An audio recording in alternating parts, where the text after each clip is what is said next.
It is a truth universally acknowledged that a person in possession of money and a room of their own must be in want of novelty. That's not quite how Austin wrote it, but the human need for novelty certainly is a truth acknowledged by extensive research. Anyone sharing my sensibilities and senses would know that such novelty can be found in literature. It may be cliché, but for me, books have always been a road to worlds of endless possibilities. Yet the road to these worlds grows increasingly less travelled as reading rates decline. Digital entertainment plays a role, but more concerningly, books, especially classic ones, are increasingly perceived as rigid, antiquated, trapped in ancient times. And this might be true by some perceptions, but it certainly isn't true for the whole of the English literary tradition, which has always been a tradition of change and not of stagnation. And indeed, by looking at the evolution of the English novel, we can learn something important about the way our own minds grow. Let's return to the birth of the English novel in the late 18th to early 19th centuries. Before the novel, English literature was primarily of the epic and tragic forms, chronicling events more so than characters. Character, in these works, was built as the conflict between the individual and the challenges they must overcome, and this is the trait that the novel changed. The first author to achieve enduring success with this genre was Jane Austen.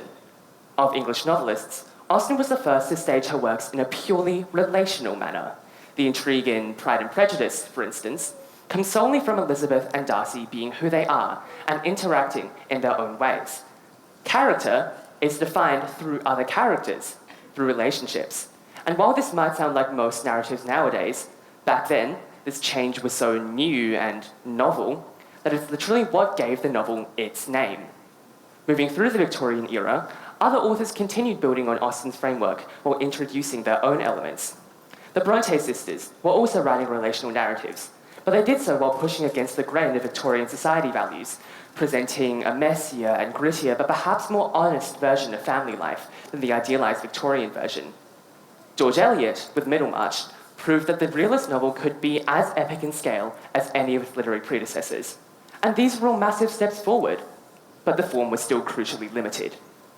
In the Victorian era, women were often repressed from publishing. All these female authors we have just seen wrote under a male pseudonym to even be allowed to publish. Material deemed subversive by an incredibly conservative lens would be struck out altogether from works. And the storytelling techniques used in novels were still relatively traditional. Omniscient third-person narrator, chronological sequences, standard fare. This would change very soon. The 20th century brought with it the modernist movement across all fields of art, perhaps best exemplified by Ezra Pound's maxim, "Make it new." An early figure of this movement was D.H. Lawrence, whose works were radical for their time for their integration of psychoanalysis and frank depictions of intimacy. While his works were censored in their time, this was only the beginning.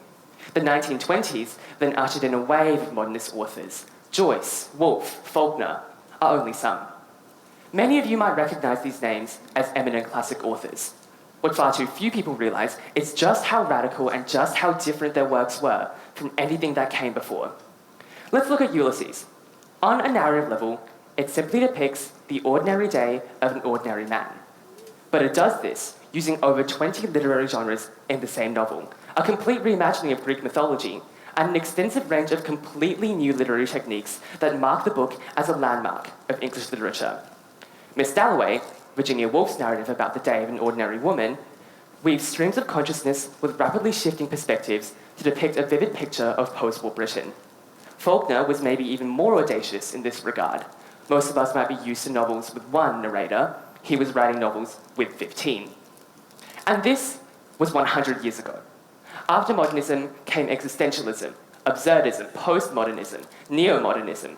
Contemporary writers to this day are creating works with completely novel, completely new techniques, unlike anything that has ever been seen before. All of this is to say that the English literary tradition has always been a tradition of change, and it is through change that the novel stays alive. So if literature stays alive by continually reinventing itself, what does this mean for the literature within us all? This might sound a bit strange because not all of us read literature or engage with it, right? But how many of us think in language? How many of us speak in language? Isn't this a literature of its own, a mental literature that each of us possess? In this talk, I define mental literature as the patterns of articulation and cognition that our brains form in response to experiences, which go on to shape our perceptions of the world. To make this make sense, let's have a look at this diagram. We live in a world full of stimuli, things and events which give rise to reactions. When we engage with stimuli, we gain experiences, which over time build up our mental literature. The ways in which we think about things, the patterns and words we use in our thought. You can think of these almost like books that stack your mental bookshelves, or the furniture inside your mind. And as with any furniture, this mental literature constantly needs to be refurnished. How stale would our lives be if we always thought about things in the exact same ways, if we didn't introduce any new elements, any new experiences, any new stimuli? That is why we need to refurnish the literature of our minds. Reading is one way to do this. I choose to read because reading is the most exciting kind of stimuli I can imagine. But we don't always get to choose the stimuli we encounter. In these situations, what we can do is be open and receptive to change and let our minds evolve past their traditions. I'm a humanities guy. Social sciences, English, history, these are my things. So coming into SAS and taking DP chemistry was something completely out of my depth. Hi, Miss Brink. I didn't understand the concepts. I wasn't thinking in the logic of chemistry. And in my first progress report, I got a 4. So something had to change. My mental literature. Through months of engaging with chemistry, through learning its language, learning its logic, learning its literature, I ended up getting a 7 on my first semester exam, but more importantly than this, the literature of chemistry has been furnished into my mind.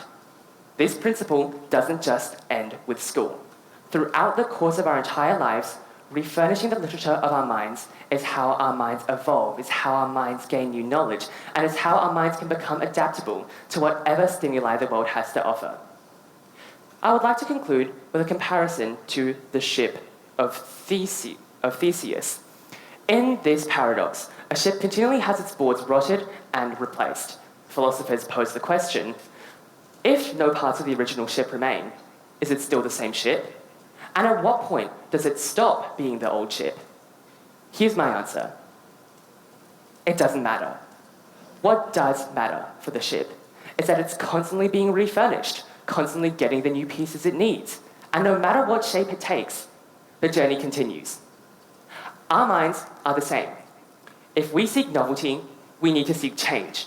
We need to seek new pieces. We need to seek new experiences. Tomorrow, we need to seek out even one thing that feels a little unfamiliar, feels a little disconcerting, something that we wouldn't have done before, and something that has the potential to transform our minds entirely. I'll say it one more time. Refurnishing the literature of our minds is how our minds stay alive. And by doing this, every day we embark on an odyssey of ever-widening possibilities. Thank you, and remember to refurnish the literature of your minds. Thank you.